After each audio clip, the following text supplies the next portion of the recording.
Okay, we're going to look at the last type of mirror, which is convex, which is staggeringly boring, to be honest.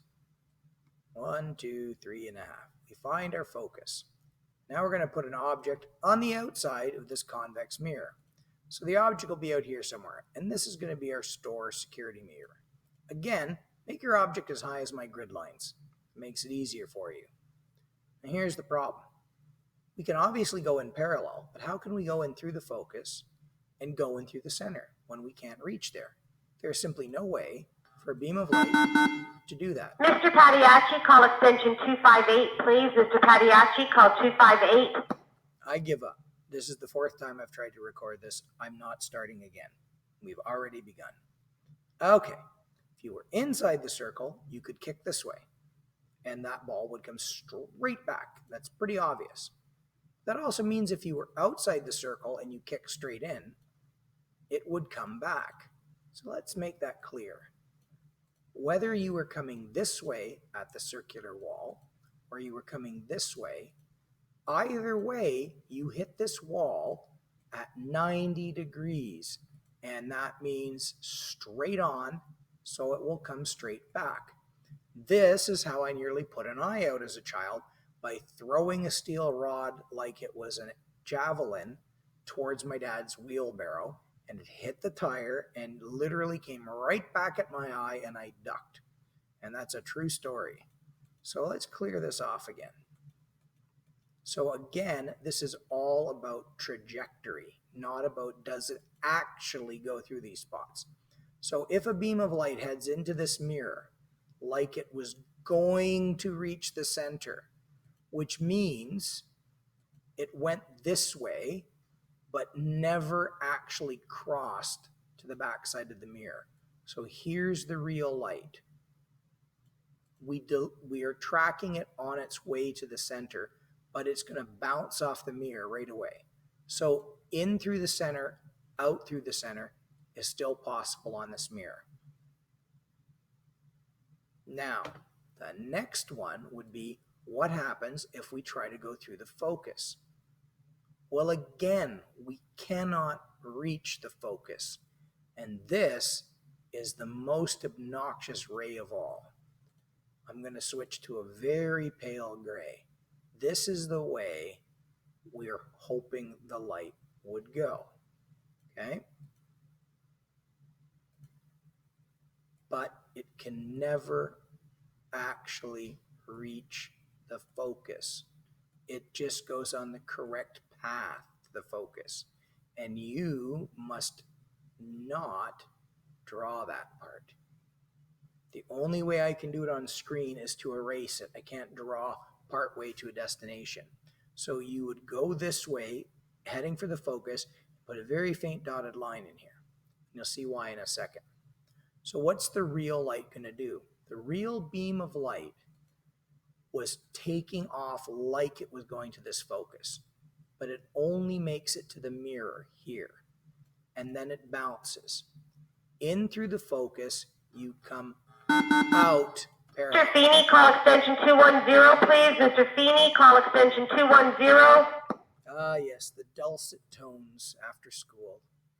It's such a homey, warm, comforting feeling.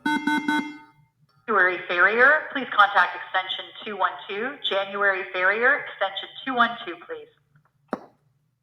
Wow, that's a cool name. Anyway, where was I? Your brain is now going to see that this beam came from back there somewhere.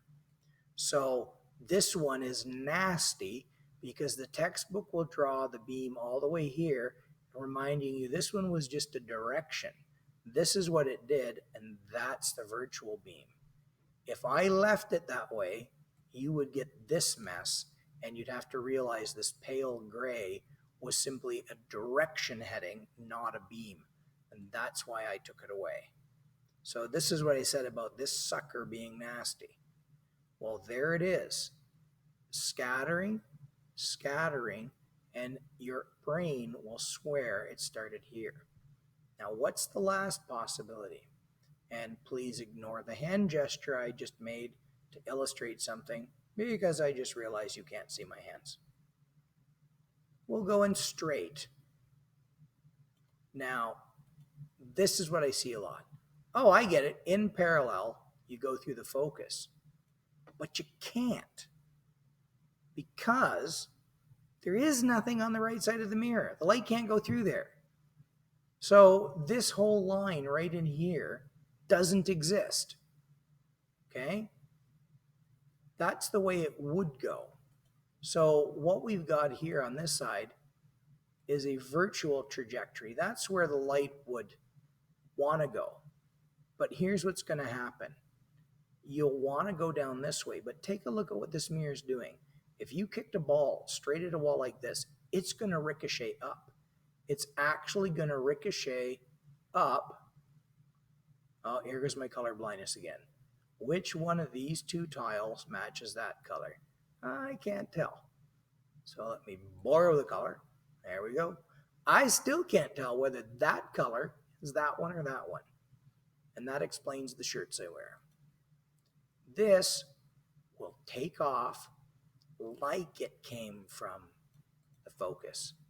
So you simply hit the mirror and set the trajectory like it took off from the focus, just remembering the light appears only on the front side. And once again, your brain now can go, look at these 3 rays of light are coming from back here. And in the mirror, you see a tiny version of yourself at a distance. So what do we title this? Let's go here, clear out a little mess here, and we'll pick text, put it here. So what we have is convex mirror. There's only one position. We can never talk about anything except beyond the mirror. So what do we get? We get a small, upright image, and it will always be between these 2 points. So you can just say behind mirror is good enough. And is it real or virtual? Well, the beams of light never really come together. They only pretend to come together on the imaginary side of the mirror. So that makes them virtual images. What's the use of this mirror? This is your store security mirror. It will take the entire universe outside the mirror and compress it to a little itty bitty tunnel view on the other side. And it has one drawing only. And it is the nastiest ray diagram of them all because of this whole little mess in here. So if you struggle with this one, that's normal. If you tell me it's a piece of cake, you're really strange, because this is very difficult and you need to repeat it a number of times before you ever get this correct.